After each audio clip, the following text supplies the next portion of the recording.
سب شادی ہوئی تھی اور جب نکاح ہوا تھا تو اس وقت یہ بات چھپائی گئی تھی کہ لڑکا دیوانہ ہے، یعنی اس کی ظاہری عمر 38 سال ہے، یعنی 38 ایئر اس کی عمر ہے، اور وہ ذہنی طور پر 15-16 سال کا ہے۔ وہ جاب بھی کرتا ہے اور پیسے بھی کماتا ہے، لیکن وہ ذہنی طور پر مکمل صحیح آدمی نہیں ہے۔ اچانک بچوں والی حرکتیں شروع کر دیتا ہے، اچانک سے جو ہے وہ رونا شروع کر دیتا ہے، اور اس طریقے کی حرکتیں کہ وہ گھبراہٹ ہو جاتی ہے۔ لیکن یہ مسلسل نہیں ہے، کبھی کبھار اسے ایسا دورہ پڑتا ہے کہ وہ دیوانہ ہو جاتا ہے اور بالکل اچانک سے نارمل ہو جاتا ہے۔ تو یہ اس طرح کے مسئلے مسائل اور معاملات ہیں۔ ابھی نکاح کو 3 مہینے ہوئے، تو آقا میری کیا ذمہ داری بنتی ہے کہ میں ایسے مرد کے ساتھ اپنی عزت بچانے کے لیے، اپنے گھر والوں کو یعنی محفوظ کرنے کے لیے کہ وہ طلاق کا نام ساتھ نہ جوڑے۔ مجھے یہ بڑا خوف ہے کہ ہمارے خاندان میں کبھی طلاق نہیں ہوئی، تو اب کیا میں ایسے آدمی کے ساتھ صبر شکر کر کے زندگی گزاروں، یا پھر ظاہر ہے آگے اولاد کے مسئلے مسائل ہوں گے اور ہر چیز ہوگی، تو یہ بات بھی مجھ سے چھپائی گئی کہ وہ دیوانہ ہے۔ تو اب کیا کرنا چاہیے کہ طلاق کی بات کی جائے یا نہیں، اس کی وضاحت فرمائیے گا۔ دیکھیں جی،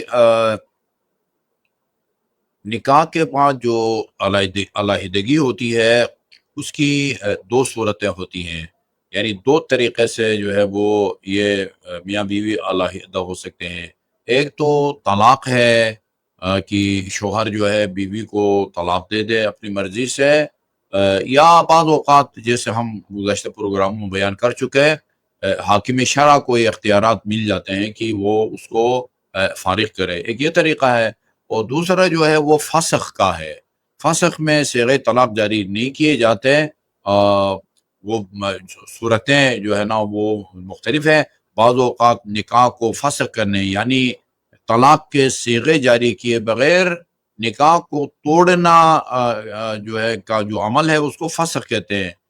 کچھ خاتون میں کمزوریاں ہوتی ہیں کہ جن کی وجہ سے مرد کو فسخ کرنے کا حق حاصل ہے، نکاح کو توڑنے کا حق حاصل ہے، بغیر اس کے کہ صیغہ طلاق جاری کیے جائے۔ اسی طرح بعض اوقات مرد میں کوئی اس طرح کی کمزوری ہوتی ہے کہ جس کی وجہ سے خاتون کو جو ہے وہ فسخ کا وہ اختیار حاصل ہوتا ہے۔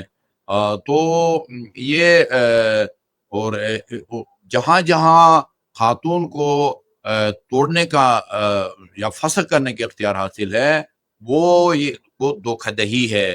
ابھی جس کی طرف آپ نے اشارہ کیا ہے، فقہ زبان میں اس کو تدلیس کہتے ہیں۔ تے، دال، لام، یہ اور سین، تدلیس ہے، یعنی اس کو دھوکہ دیا گیا ہو، اس کو جو ہے نا وہ چھپایا گیا ہو۔ مثلا کہا گیا ہوگا کہ یہ وہ ڈاکٹر ہے، اور بعد میں پتہ چلا کہ وہ تو مثلا FSC بھی نہیں ہے، اس کو تدلیس کہتے ہیں۔ تو اگر یہ اب میں جو ہے نا وہ یہاں دو ٹوک جو ہے اس خاتون کے حق میں یا خلاف کوئی بات نہیں کر سکتا۔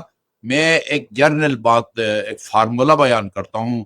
اگر ثابت ہو جائے کہ یہ دیوانہ ہے، جبکہ جو ہے نا ان کو کہا گیا تھا کہ ایک نارمل آدمی ہے، معمول کی ذہنیت رکھتا ہے، اور بعد میں پتہ چلا کہ ان کو دھوکہ دیا گیا تھا، تو خاتون کو جو ہے نا وہ خیار تدلیس حاصل ہے۔